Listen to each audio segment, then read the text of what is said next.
Gubernur Jakarta 2017-2022 Anies Baswedan gagal maju di Pilkada Jakarta dengan berbagai macam drama politik yang terjadi. Perolehan suara Anies pada saat melawan Ahok dengan kemenangan 57,96% tidak bisa dianggap remeh. Pendukung Anies Baswedan yang punya suara cukup banyak di Jakarta kini diperebutkan 3 pasangan bakal calon gubernur dan wakil gubernur Jakarta.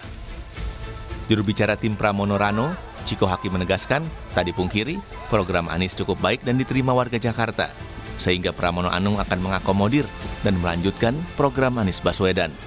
Dan juga bagaimana Pak Anies selalu berusaha memberikan solusi-solusi terbaik terkait dengan hunian yang layak, terkait dengan pekerjaan, terkait dengan transportasi, ketersambungan antar seperti Jaklingko kita bicara soal masyarakat di Kampung Bayam, Kampung Akuarium dan lain-lain. Nah, hal-hal ini yang saya rasa lebih dikedepankan oleh teman-teman dari para pendukung Anies ini. Nah, ini yang akan kita address. Isu-isu yang dekat dengan apa yang diperjuangkan oleh Pak Anies, yang kami rasa memang adalah suatu hal yang positif dan memang applicable untuk daerah khusus Jakarta ke depannya. Sementara itu, Wasekjen Partai Golkar Putri Komarudin menyatakan pematangan konsolidasi kekuatan parpol Kim Plus akan dimaksimalkan sebagai cara untuk menggait pendukung Anies di Jakarta. Gagasan dan program yang kami usung itu yang memang bisa menyasar ke seluruh segmentasi masyarakat tersebut. Jadi bukan hanya untuk satu suku atau kelompok tertentu. Jadi tentunya beberapa hal yang telah disosialisasikan oleh RK dan juga Pak Suswono kemarin, yaitu 70 gagasan besar yang telah disosialisasikan mulai dari kemarin mereka belusukan ke berbagai daerah di Kota Jakarta juga itu adalah berbagai hal yang menurut kami bisa membantu untuk memperbaiki dan juga meningkatkan kembali taraf hidup masyarakat Jakarta dari semua kelompok. Menggait pemilih Anies di Jakarta dianggap cukup penting dan berpengaruh terhadap perolehan suara di Pilkada. Direktur Eksekutif Trias Politika Agung Baskoro menyatakan butuh peran ketua dan tim sukses paslon yang cukup mumpuni untuk meyakinkan pemilih, terutama pendukung Anies, agar mau memilih paslon gubernur dan wakil gubernur Jakarta. Yang jelas ketua tim ses ini akan sedikit banyak memperluas ceruk pemilih. Ya.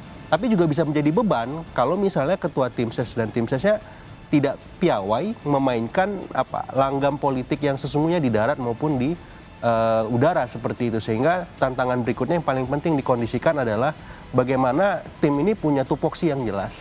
Ya, sehingga tidak kesana kemari, tidak offside, dan punya targetan suara yang besok ketika hari bisa terkonversi di bilik suara seperti itu. Sebagai petahana, dukungan Anies dan pemilihnya bisa saja menjadi penentu pemenang kontestasi ini. Dengan tidak ikutnya Anies di Pilkada, kemana arah dan dukungan pemilih Anies akan berlabuh? Dan mungkinkah Anies akan mendukung salah satu paslon? Tim Liputan, Kompas TV. Saudara, dengan gagalnya Anies Baswedan yang maju di Pilkada Jakarta menyisakan pendukungnya yang cukup banyak. Apalagi di tahun 2017 yang lalu, Saudara, Anies Baswedan ini memenangkan Pilkada Jakarta dengan perolehan suara mencapai hampir 58%. Pendukung Anies inilah yang diperebutkan 3 pasangan calon. Lalu kemana dukungan pemilih Anies akan berlabuh dan seberapa besar efek Anies Baswedan di Pilkada Jakarta? Pagi ini, Saudara, kita akan membahasnya dengan sejumlah narasumber. Sudah ada di studio, diantaranya ada juru bicara Anies Baswedan, Pak Syahrin Hamid. Selamat pagi, Assalamualaikum Pak Syahrin. Pagi, waalaikumsalam warahmatullahi. Kemudian juga ada juru bicara dari tim pemenangan Pramono Rano, sudah ada Mas Aris Setiawan Yodi. Selamat pagi Mas Aris. Selamat pagi Mbak. Oke, kemudian juga ada Kepala Departemen Politik dan Perubahan Sosial Center for Strategic and International Studies, CSIS, Mas Arya Fernandes. Selamat pagi Mas Arya. Selamat pagi. Ya, kemudian juga melalui sambungan Zoom ada anggota tim sukses dari Ridwan Kamil Suswono yang juga merupakan Wakil Ketua Umum Partai Amanat Nasional, ada Mas Viva Yoga Mauladi. Selamat pagi Mas Viva. Selamat pagi Mbak Rizdy, Assalamualaikum warahmatullahi wabarakatuh. Waalaikumsalam warahmatullahi wabarakatuh. Langsung saja nih, kan kita tahu ya di Pilkada Jakarta ini sebentar lagi. Kalau di Pilpres itu ada Jokowi's Effect kalau kita kemarin melihat. Tapi kalau misalkan di Pilkada Jakarta ini tampaknya ada Anies Effect. Nah, kabarnya nih Mas Anies ini akan membuat partai politik. Benarkah demikian Mas Syahrin? Ya, tentunya ini sudah disampaikan oleh Mas Anies bahwa saat ini tahapannya sedang dalam tim kajian. Jadi Berarti niatan itu memang sudah ada kan? Oh iya, sudah ada. Bahwa sudah ada niat untuk membangun institusi politik. Apakah nanti itu bentuknya ormas ataukah partai politik. Yang jelas saat ini dalam fase pengkajian.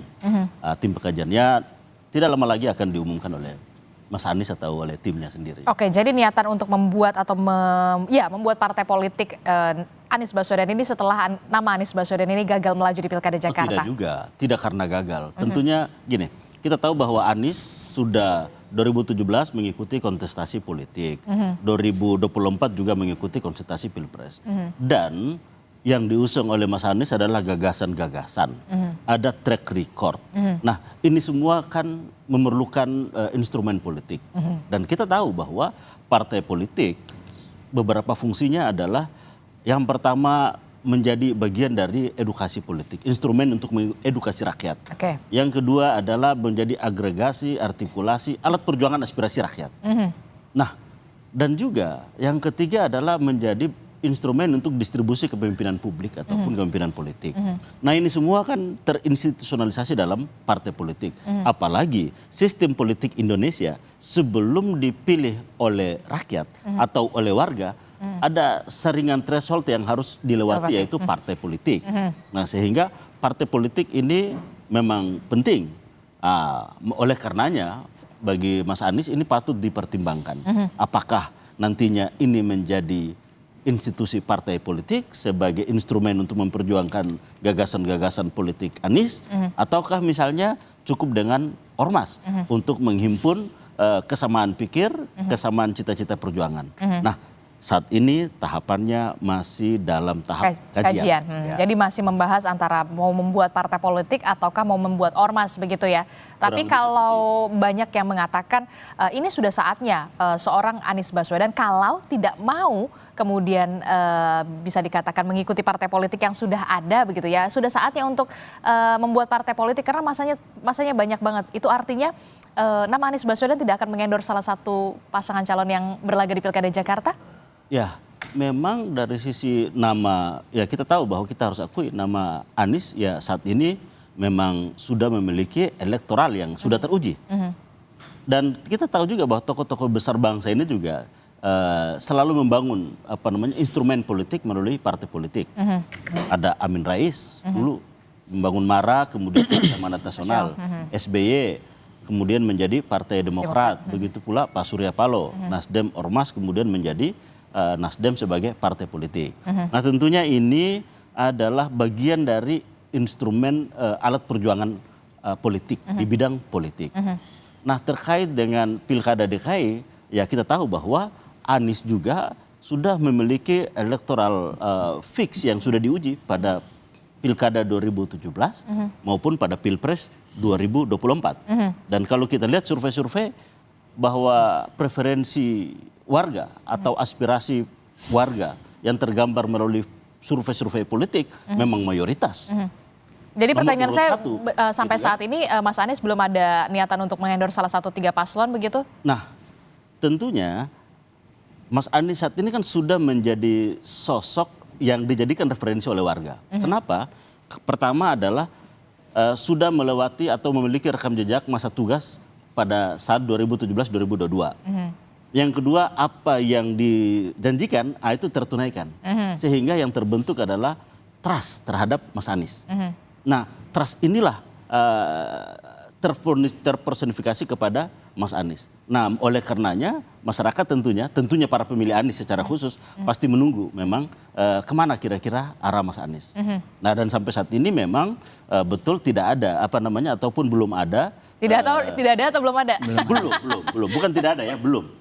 Kan tahapannya kan juga masih masa, kan penetapan caleg juga belum, penetapan calon. Penetapan calon kan kurang lebih nanti 22 September. Ya. Terus setelah itu 25 baru masuk masa kampanye. Jadi ya masih lama barang ini kan. Jadi kita ikutin aja dulu tahapan-tahapan ini sampai dengan calon ditetapkan, dan tentunya ya bahwa warga masyarakat kalau melihat bahwa apa sih sebenarnya yang membangun kepercayaan terhadap Anies? Nah, rakyat menjadi percaya, terutama rakyat kecil, karena ada banyak hal konkret yang telah dibuat oleh Anies untuk warga masyarakat miskin kota, untuk warga-warga yang lemah dengan berbagai macam program-program sosial untuk warga, itu kan banyak hal. Nah, sehingga calon mestinya sudah harus mulai mengidentifikasi apa problem-problem real warga yang terkait dengan apa yang pernah dilakukan oleh Mas Anies selama masa pengabdiannya di Jakarta. sebagai gubernur Jakarta. Saya ke Mas Aris dulu. Mas Aris, ini kan kalau kita lihat ya, suara Anies Baswedan di Pilkada Jakarta atau di kemarin Pilkada Jakarta 2017, kemudian di Pilpres ini kan memang selalu top of mind lah, top 3 gitu ya. Nah, bagaimana kemudian pasangan Pramono Rano ini bisa meyakinkan nama Mas Anies Baswedan untuk bisa mengendorse Pramono Rano untuk bisa meningkatkan elektoral di Pilkada Jakarta, atau memang mengaplikasikan saja program-program yang sudah baik dijalankan oleh nama Anies Baswedan ke Pramono Rano? Jadi yang pertama yang perlu ditekankan bahwa pasangan Mas Pram dan Bang Dul ini pasangan yang ingin berdiri di semua golongan dan lapisan masyarakat, termasuk juga para tokoh-tokohnya, gitu kan. Jadi kita bisa paham betul bahwa di Pilpres kemarin pemilih Mas Anies di Jakarta misalnya itu sekitar 2,6 juta, dari DPT mungkin 8 juta di Jakarta, kemudian di Pilkada 2017 lebih dari 3 juta. Saya pikir itu sudah lebih dari, kalau di Pilpres itu proporsinya 30% suara, itu saya rasa memang suara yang cukup besar. Jadi memang pada prinsip utamanya bahwa pasangan Mas Pram dan Bang Dul ini juga mengajak atau merangkul semua pendukung dari paslon-paslon yang sebelumnya berlaga. Gitu. Jadi misalnya pendukung Mas Anies kami sangat welcome jika ingin bersama-sama membangun Jakarta ke depan. Tapi gimana caranya? Pak Prabowo juga kita rangkul, apalagi pendukungnya Mas Ganjar seperti di Pilpres sebelumnya. Di Pilkada 2017 pendukung Pak Ahok juga kita sangat welcome jika ingin mendukung. Pendukung Mas AHY pun juga kita sangat welcome untuk menggabung. Jadi kita tidak ingin membatas-batasi, mengkotak-kotakan, karena memang prinsip kita ini membangun Jakarta ini untuk sama-sama semuanya. Bagaimana cara merangkul? Misalnya dalam konteks pendukung Mas Anies misalnya. Jelas program-program Mas Anies yang baik mulai dari Jaklingko misalnya, kemudian pembangunan JIS misalnya, juga bagaimana transportasi umum di Jakarta sudah terintegrasi, itu akan diteruskan dan lebih dimantapkan seperti itu. Dan jangan lupa satu-satunya calon, saya bukan menyatakan bahwa ini bukan kebetulan. Memang waktu itu sempat bertemu di CFD. Itu satu-satunya calon yang sudah bertemu Mas Anies, yaitu Mas Pram dan Bang Dul. Dan baru saja tadi malam Mas Pram dan Bang Dul secara terbuka bertemu dengan salah satu guru politik Mas Anies, yaitu Pak Jusuf Kalla. Di kediamannya itu terbuka bertemu sampai pertemuannya itu sangat hangat. Kemudian Mas Pram juga dipeluk oleh Pak JK, dan Pak JK juga menitipkan pesan-pesan kepada Mas Pram jika memimpin Jakarta apa-apa saja yang perlu dibenahi. Mas Pram juga secara terbuka di depan media bersama Pak Jusuf Kalla itu menyampaikan bahwa Pak Jusuf Kalla juga berjasa terhadap urusan-urusan salah satunya banjir di Jakarta. Itu saya pikir adalah suatu keinginan, ada satu nafas yang sama. Saya pikir antara gagasan-gagasan Mas Anies terhadap pembangunan Jakarta dengan apa yang ingin diperjuangkan Mas Pram dan Bang Dul. Apa yang ingin diperjuangkan Mas Pram dan Bang Dul jelas, yaitu memperjuangkan kesejahteraan masyarakat Jakarta. Perjuangannya dan keberpihakannya terhadap kaum miskin kota seperti apa. Nah, saya melihat bahwa yang disampaikan misalnya Mas Sahrin tadi bahwa Mas Anies ini sangat dekat dengan masyarakat Jakarta, keberpihakannya sudah jelas. Ini sedang diikuti lah setidaknya oleh Mas Pram dan Bang Dul dengan apa? Sejak mendaftar ke KPU, Mas Pram dan Bang Dul ini sangat antusias atau sangat gencar turun langsung ke masyarakat. Jadi program dan visi misinya nantinya tidak seolah-olah datang tidak dari masyarakat. Tidak dipaksakan, misalnya ini baru datang ke Jakarta nih, kemudian ini Jakarta butuh ini, tidak. Tetapi ditanyakan langsung dari masyarakat apa membutuhkan apa seperti itu. Apalagi Bang Dul misalnya, itu jiwanya seperti di Jakarta sekali gitu loh. Komunikasinya seperti tidak ada jarak dengan warga, dan yang membuat pemimpin itu bisa menyelenggarakan pemerintahannya dengan baik, dengan demokratis dan efektif adalah pemimpin yang tidak berjarak dengan masyarakatnya.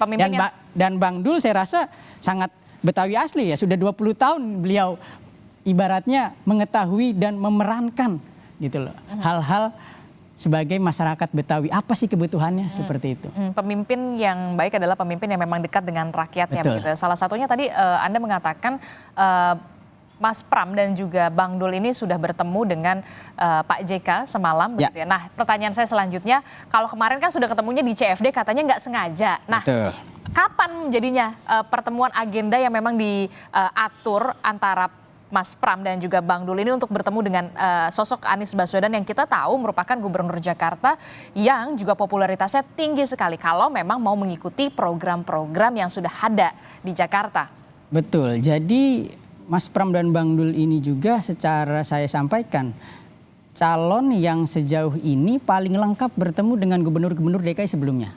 Pernah bertemu Bang Yos, pernah juga bertemu Bang Foke, Betul. juga bertemu dengan Ahok, malah diantar oleh Pak Ahok saat mendaftar ke KPU dan juga kalau pernah sama bertemu Mas dengan Anies Mas gimana Anies nih? secara tidak langsung. Tetapi pertemuan-pertemuan yang sifatnya nanti lebih formal, lebih mungkin serius, saya yakin tadi Bang Syahrin juga mengatakan masih panjang waktu sebelum pemilihan. Dan saya meyakini agenda itu akan terjadi. Karena Mas Pram juga sampaikan sudah minta kesediaan Mas Anies untuk bertemu. Saya pikir memang semangatnya Mas Pram ini sangat luar biasa ya. Semangat yang ingin merangkul semua pihak. Karena Jakarta ini Mbak, Jakarta adalah kota yang sangat majemuk. Jakarta ini tidak bisa diselesaikan permasalahannya oleh satu pihak dan pihak-pihak tertentu saja. Melainkan semua. Semakin banyak orang yang mendukung, semakin banyak permasalahan Jakarta ini akan dipikirkan oleh bersama. Dan insya Allah jika nanti Mas Pram dan Bang Dul terpilih, pembangunan di Jakarta ini semakin maksimal. Apalagi dengan pembangunan, dengan pengalaman Mas Pram yang selama ini malang melintang di dunia pemerintahan, dengan koneksi-koneksi beliau, dengan para tokoh-tokoh politik nasional membuat sekat-sekat komunikasi itu seolah tidak ada. Seperti itu Mbak. Oke, jadi kita akan tunggu apakah benar akan terjadi pertemuan antara Pramono dan juga Insya Allah, Dul insya dengan Allah. Mas Anies begitu ya, kalau memang benar-benar mau mengaplikasikan ketika nanti Mas Pram dan juga Bung Rano ini benar-benar akan memimpin Jakarta, program-program yang baik di Jakarta yang sebelumnya sudah dilakukan oleh Mas Anies. Saya ke Mas Viva. Mas Viva, kalau Mas Pram dan juga Bung Rano ini katanya mau bertemu dengan Mas Anies begitu ya, supaya bisa lebih intens lagi komunikasinya. Nah, kalau pasangan RK Suswono seperti apa untuk bisa menggait suara pemilih dari Anies Baswedan untuk bisa meyakinkan para pendukung Anies Baswedan, inilah RK Suswono loh. Iya, Mas Anies di Jakarta punya basis sosial, punya basis massa, kita akui, dan seberapa kekuatan basis massa itu dari seluruh pasangan calon juga berharap agar Mas Anies mendukung pasangan calon. Bagi kami, pendukung Kang Emil dan Pak Suswono, Mas Anies itu bukan orang lain lagi, jadi sama Mas Sahril juga sudah kawan, sudah sering telepon, dan ada jejak sejarah perjuangan yang namanya Nasdem, PKS, PKB, itu kan juga masuk pendukung Ridwan Kamil Suswono. Jadi tidak usah berpikir panjang, kami berharap juga Mas Anies juga bisa mendukung Ridwan Kamil dan Suswono gitu, karena punya ikatan ideologis, punya ikatan sejarah gitu. Jadi bagian itu menjadi hal yang penting bagi kami dalam proses untuk pemenangan Pilkada Jakarta yang pertama. Yang kedua, kita melihat bahwa Jakarta itu adalah masyarakat yang plural, banyak sekali suku-suku bangsa ada di Jakarta, dan kita mengakui bahwa ini adalah sebuah pesta demokrasi pilkada yang sangat baik karena sudah tidak ada lagi politik identitas dan seluruh pasangan calon akan bertempur, berlaga, melakukan diskursus bagaimana bisa memenangkan Jakarta dengan ide, dengan gagasan, dan bisa meyakinkan kepada para pemilih bahwa calon yang terbaik adalah yang mampu untuk memberikan solusi terhadap problematika di Jakarta. Dan ini menjadi hal yang sangat baik bagi kita semuanya untuk memberikan pilkada di Jakarta itu menjadi pilkada yang damai, yang membahagiakan, yang mengedepankan pada ide pemikiran untuk memberikan solusi yang terbaik bagi problematika di Jakarta. Kalau hal-hal yang menyangkut soal politik, ya saya rasa Mas Sahril dengan kita itu dekat gitu. Oke, tapi begini, kalau misalkan pasangan Pramono Rano ini kan sudah jelas secara terang-terangan mengatakan akan melanjutkan program-program yang baik dari gubernur terdahulu, salah satunya adalah nama Anies Baswedan untuk dilanjutkan kembali programnya. Tadi sudah disebutkan sama Mas Aris, salah satunya adalah Jaklingko, kemudian juga ada apalagi Mas? Pembangunan JIS yang kita Pembangunan lebih JIS utamakan. begitu. Nah, inti untuk salah satunya adalah bisa dikatakan berputar otak untuk bagaimana menggait suara pemilih Anies untuk bisa meyakinkan ya kalau memang Pramono Ranah. Kalau RK Suswono apakah juga akan mengikuti jejak-jejak program-program yang baik dari Anies Baswedan untuk RK Suswono supaya menggait pemilih suara Anies Baswedan ini bisa berlabuh ke RK Suswono, Mas Viva? Ya sudah pasti hal-hal program-program yang baik akan kita lanjutkan. Kemudian kalau ada kekurangan akan kita perbaiki. Seperti tagline, melanjutkan dan menyempurnakan. Jadi itu juga berlaku buat pilkada di Jakarta. Karena sesuatu yang baik, yang memberikan manfaat buat masyarakat, itu harus diteruskan dalam rangka apa? Untuk peningkatan kesejahteraan, kemakmuran, memberikan pelayanan publik sosial yang bagus.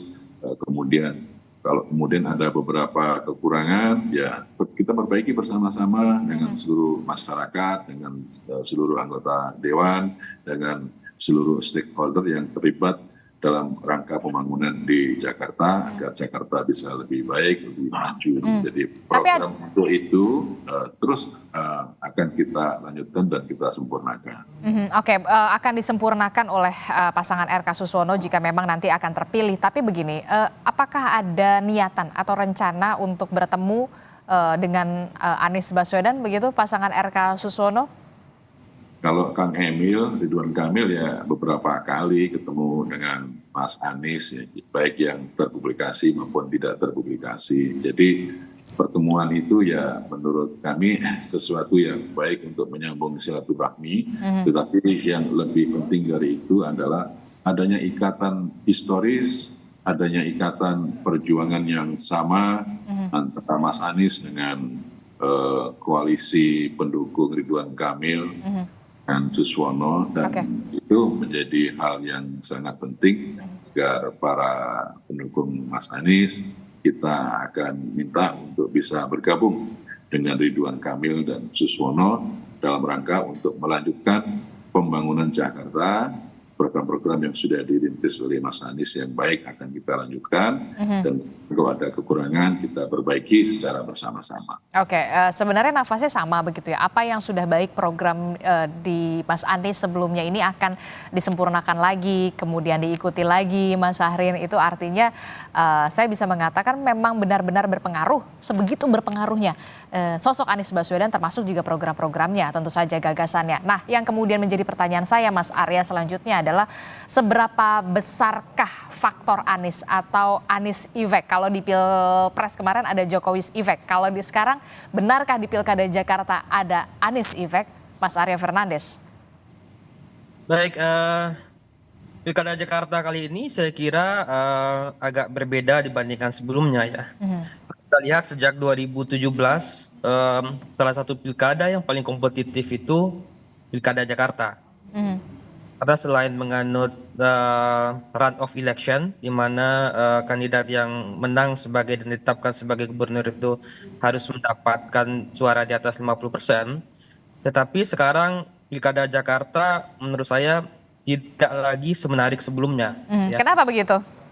Kenapa begitu? Pertama, calonnya nggak kompetitif. Ya. Calonnya tidak kompetitif? Calonnya nggak kompetitif. Ya. Kalau kita lihat misalnya, di pilkada-pilkada itu sejak awal di Pilkada DKI 2017, 2007, 2012, 2012 ya, 2007 mohon maaf, 2012 dan 2017 itu proses pencalonannya itu sangat kompetitif ya. Partai-partai itu dalam proses pencalonan itu benar-benar melihat suara publik ya. Sekarang kalau kita lihat justru tidak melihat suara publik. Ya, justru sekarang kandidat yang mendapatkan suara tertinggi berdasarkan hasil survei, baik Anies maupun Pak Ahok, justru tidak mendapatkan tiket. Ya. Sekarang menurut saya Pilkada DKI mungkin ya daya tariknya tidak sebesar pilkada-pilkada sebelumnya. Apalagi sekarang justru yang menarik bagi orang dibahas itu tidak kontestannya, tapi Pak Aniesnya. Ya. orang tidak bahas Pak RK, orang tidak bahas Pak Pram, tapi orang Justru bahas seberapa besar faktor Anies Baswedan di Pilkada Jakarta. Nah, saya kira ini catatan ke depannya, karena mungkin dalam kondisi seperti ini, efeknya mungkin pertama mungkin partisipasi akan turun. Orang akan partisipasi mungkin akan turun dibandingkan pilkada-pilkada sebelumnya, ya. Nah, tentu tidak mudah ya bagi pendukung Anies Baswedan yang jumlahnya besar, ya. 2017 Pak Anies di putaran pertama dapat 39%. Di putaran kedua dapat 57%. Di Pilpres mendapatkan 41%. Jadi kalau kita ambil rata-ratanya, basis pemilih Pak Anies itu di angka 45%. Nah, artinya tentu ini basis yang besar. Dan saya kira salah satu kontributor yang akan mempengaruhi siapa yang akan menang pilkada mendatang, tentu saya kira adalah Pak Anies Baswedan menurut saya. Ya. Yang kedua, yang ingin saya katakan juga, PDI Perjuangan saya kira juga punya tantangan besar untuk di pilkada DKI. Kita melihat misalnya di pileg DPRD provinsi, PDI Perjuangan kehilangan banyak kursi, ya, dari 25 kursi turun sekarang hilang 10, sekarang hanya sekitar 15 kursi. Dan PDIP tengah berada di kepungan banyak partai. Di Jakarta dikepung Kim Plus, di Jawa Tengah dikepung Kim Plus, di Medan juga di Sumatera Utara juga dikepung Kim Plus. Di wilayah strategis memang dikepung oleh Kim Plus. Tapi kemudian yang menjadi pertanyaan saya adalah begini, seberapa besarkah kemudian faktor Anies ini akan mempengaruhi pilkada? Karena kan sebelumnya kita tahu ada dugaan gerakan anak abah dalam tanda kutip untuk mencoblos 3 pasangan calon. Lalu kemana sebenarnya suara dari pendukung Anies Baswedan ini akan melabuhkan pilihan mereka? Ke Pramono Rano kah, ke RK Susono kah, atau Dharma Pungrekon? Ataukah memang kemudian benar ada gerakan 3 coblos atau 3 coblos 3 paslon? Inilah yang kemudian menjadi pertanyaan saya. Tapi jangan dijawab dulu Mas Arya, tetaplah bersama kami di Sapa Indonesia Pagi. Usai jeda kita kembali.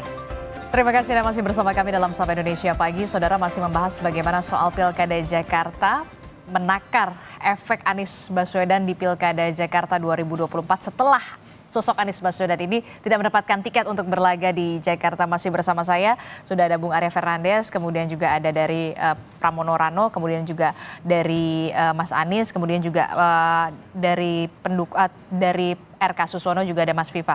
Saya ke Mas Arya. Mas Arya, ini kan kalau tadi Anda mengatakan ini Pilkada Jakarta tidak terlalu kompetitif karena tidak ada aspirasi suara warga. Kita tahu nama Anies Baswedan ini ya bisa dirata-ratakan basis suaranya 45%. Nah, kemudian yang jadi pertanyaan saya adalah kemana nantinya suara pemilih Anies Baswedan? Benarkah ke salah satu pasangan calon ataukah memang benar akan ada gerakan anak abah dalam tanda kutip untuk mencoblos 3 paslon tersebut? Itu artinya suara itu nggak sah. Baik, kalau kita lihat sejak 2017 ya, dan kemudian Pilpres di 2024 maksud saya, itu sebenarnya pemilihnya Pak Anies ini sudah teruji. Dia teruji dalam kompetisi yang kompetitif di 2017. Ketika itu putaran kedua, di putaran pertama Pak Anies kalah dengan Pak Ahok, ya. Kemudian di putaran kedua menang dengan angka 57%.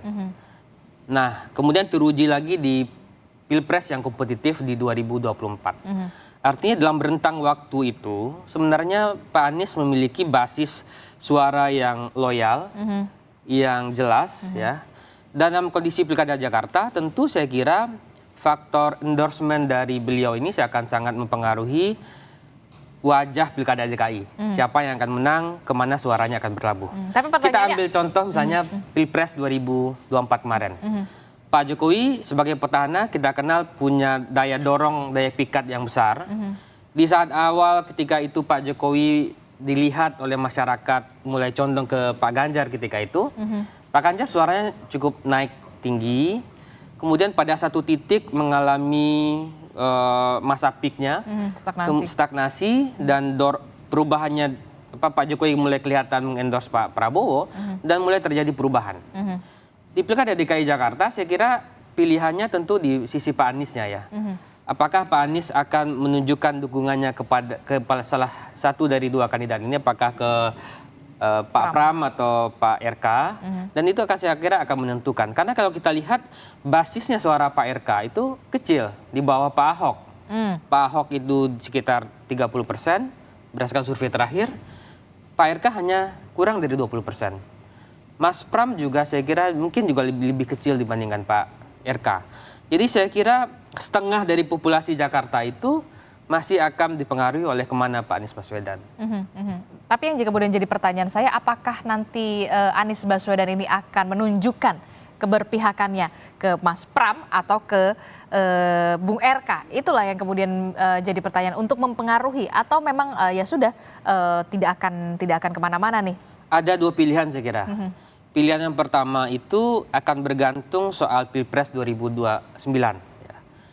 Kalau itu dilakukan, saya kira Pak Anies akan memilih posisi netral. Karena bagaimanapun tentu beliau akan bergantung lagi pada partai, meskipun Pak Anies nanti akan membuat partai politik ya. Kalau kita lihat klausul pencalonan itu kan masih mengacu pada perolehan suara partai di 2024. Jadi untuk menjaga hubungan dengan partai, bisa saja Pak Anies akan memilih posisi netral. Ya. Tapi kalau misalnya Pak Anies, tapi bisa juga kemungkinan Pak Anies memilih di antara Pak RK dan Pak Mas Pram. Ya. Seberapa besar peluangnya, netral atau mengendorse? Saya belum tahu, kita lihat tergantung Mas Sahardian dan teman-teman. Tapi kalau kita lihat tentu saya nggak tahu, dua-duanya kemungkinannya besar karena hubungan dengan PDIP mulai membaik ya. Ada Pilkada DKI, ada Jawa Barat gitu ya, dan Pak Anies juga sadar PDIP juga saat ini mungkin di Pilpres 2029 kalau hubungannya membaik, mungkin Pak Anies bisa salah satu kandidat potensial di PDI Perjuangan. Ya. Tapi di partai-partai lain mungkin posisinya lebih sulit ya, karena susah membayangkan bagaimana beberapa partai pendukung Pak Anies terutama ya, yang kemudian seolah menunjukkan ada proses penjagalan di pilkada, kemudian Pak Anies mendukung koalisi RK misalnya, itu sepertinya susah membayangkan. Dan mungkin untuk saat ini posisi netral mungkin menurut saya itu lebih akan dipilih oleh Pak Anies. Posisi netral akan lebih mungkin dipilih untuk saat ini. Benarkah demikian, Pak Sarin? Ya, jadi gini, kita harus lihat ke belakang bahwa semua sudah tahu, semua lembaga survei menangkap bahwa preferensi warga DKI Jakarta terhadap pilkada yaitu ke Anies. Dan yang kedua adalah Ahok. Itu tidak bisa dipungkiri. Betul. Yang kedua, ternyata bahwa apa yang menjadi aspirasi warga masyarakat ini kan tidak tertangkap dengan baik oleh elit politik. Buktinya adalah apa yang menjadi keputusan di elit politik partai tidak mencerminkan apa yang menjadi aspirasi warga. Nah, selanjutnya, kalau kita lihat di sekitar 40 daerah yang saat ini ada kota kosong, itu kan calon tunggal, kan ada kota kosong yang disiapkan bagi warga masyarakat yang tidak memiliki ataupun tidak seaspirasi dengan apa yang menjadi calon. Artinya bahwa haknya itu terfasilitasi melalui kota kosong. Dan kita patut bersyukur bahwa ternyata saat ini kan sedang dilakukan judicial review terhadap itu. Bahwa ada aspirasi bahwa kenapa ketika calon tunggal disiapkan kota kosong bagi masyarakat yang memiliki aspirasi berbeda. Itu kan di daerah, tapi kan kalau di Jakarta tidak ada melawan kota kosong. Itu kan tidak ada kotak itu. Nah, sehingga kami melihat bahwa sudah sepatutnya pembentuk undang-undang maupun juga para pengamat misalnya untuk mulai mengkaji ini, bahwa biar bagaimanapun ada aspirasi warga yang tidak memiliki preferensi terhadap apa yang ada. Sehingga ini kan harus terfasilitasi secara demokratis pula. Nah, kita melihat bahwa kemarin ada berita telah diajukan judicial review, harapan kita bahwa itu juga menjadi bagian dari fasilitasi terhadap apa yang menjadi aspirasi warga sehingga dapat disalurkan. Nah, itu. Dan selanjutnya tentunya bahwa apa yang menjadi pilihan Mas Anies ya tentunya kita belum tahu apa yang menjadi pilihannya. Tapi bahwa faktanya begitu banyak masyarakat yang tidak menjadikan apa yang ada ini sebagai bagian dari pilihan-pilihannya. Nah, di mana menyalurkannya? Nah, ini bukan sesuatu yang tidak sadar. Ini adalah sebuah gerakan sadar. Nah, kita bisa memaknai bahwa gerakan ini adalah bagian dari perlawanan terhadap keputusan elit misalnya. Karena apa? Karena diametral antara apa yang diputuskan elit dengan apa yang menjadi fakta aspirasi warga masyarakat. Oke, saya Ya kita lihat nanti. Kita lihat nanti. Tapi saya ke Mas Aris. Mas Aris, rasanya sulit begitu ya ketika Mas Arya mengatakan Pilkada Jakarta ini sudah tidak lagi kompetitif karena memang tadi nama-nama yang sebenarnya kita sudah tahu di lembaga survei banyak sekali, kemudian ternyata hasilnya seperti ini gitu ya. Mesin partai politik, kemudian Mas Pram, Bung Dul juga harus punya kerja keras tentu saja untuk bisa meyakinkan publik. Salah satunya adalah pemilih atau pendukung nama Anies Baswedan yang kita tahu angkanya besar sekali. Upaya untuk bisa dapat endorsement itu akan terus dilakukan atau gimana? Begini, kami menghormati berbagai pandangan yang menyatakan Pilkada DKI tidak menarik lagi ataukah hal-hal sebagainya. Walaupun memang itu masih bisa diperdebatkan.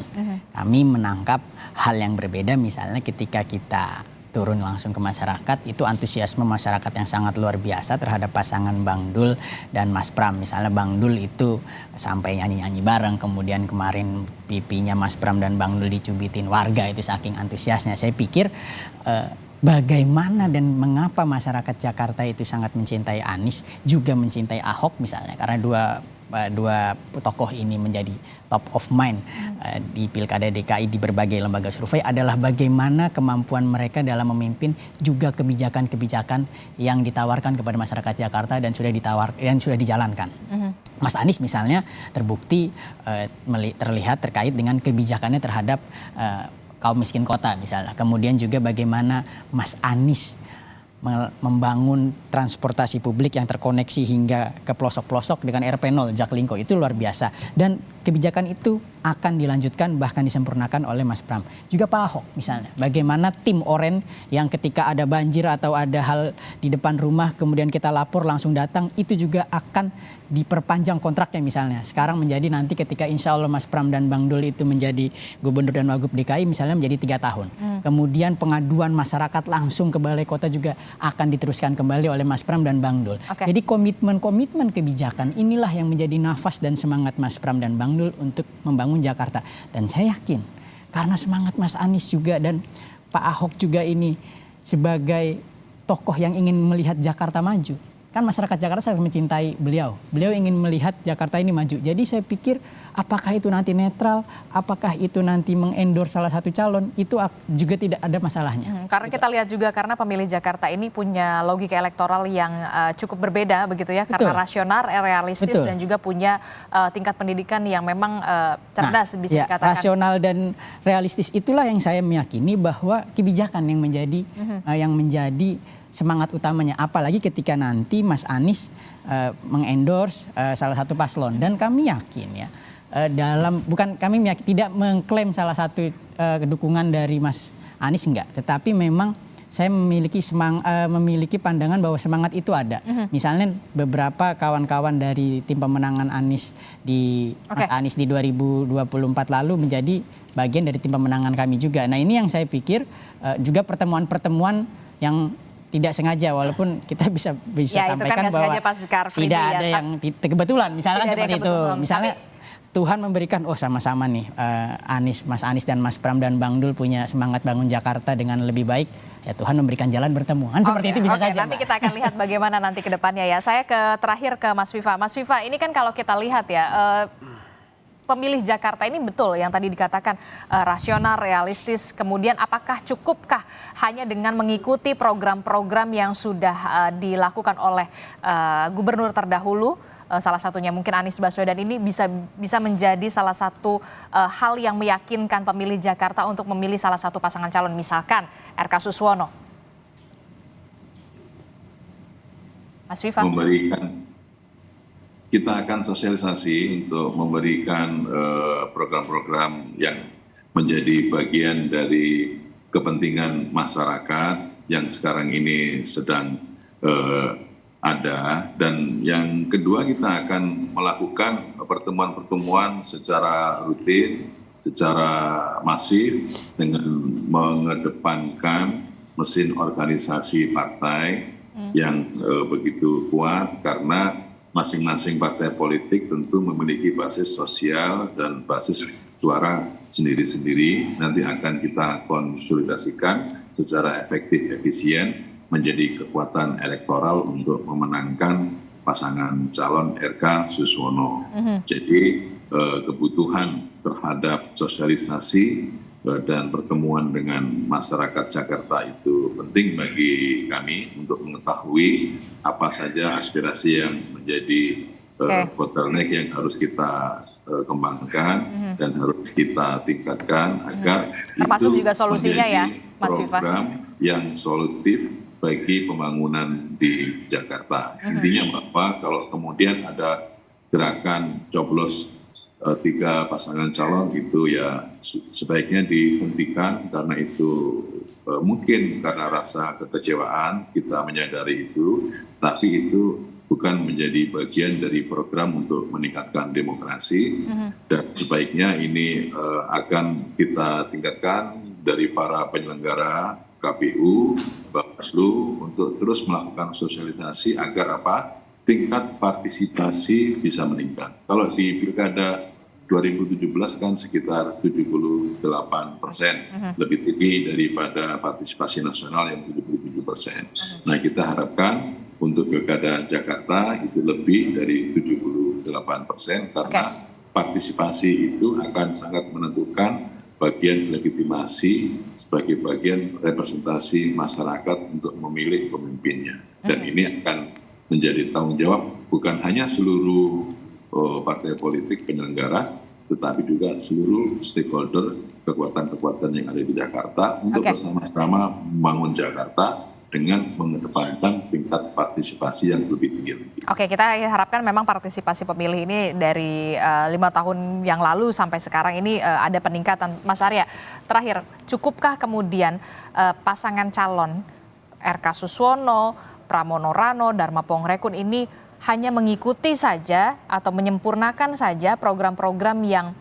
sudah dilakukan oleh Mas Anies Baswedan untuk menggait pemilih dari suara Anies Baswedan, untuk meyakinkan suara pemilih Anies Baswedan, ataukah ada hal yang lain menurut Anda? Kalau kita tadi Anda sudah menyebutkan, padahal paslonnya ada 3 nih, tapi yang diomongin tetap Mas Anies lagi gitu. Ya, saya kira gini, Jakarta itu setelah tidak lagi menjadi ibu kota negara, itu dalam Undang-Undang Daerah Khusus Jakarta itu diproyeksikan visinya adalah sebagai kota global, kota dengan perekonomian nasional, gitu pusat ya. bisnis, pusat bisnis segala macam, pusat ekonomi nasional.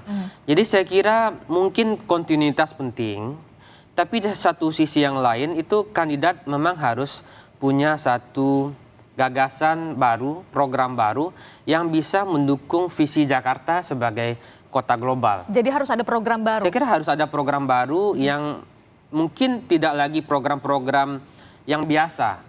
Kalau soal kemacetan, kemudian kesehatan, infrastruktur, itu saya kira program yang sudah biasa, nggak menarik lagi bagi masyarakat, gitu ya. Dan itu memang program dalam undang-undang pemerintahan daerah itu memang urusan wajib pemerintahan daerah, sesuatu yang mesti dilakukan siapapun gubernurnya.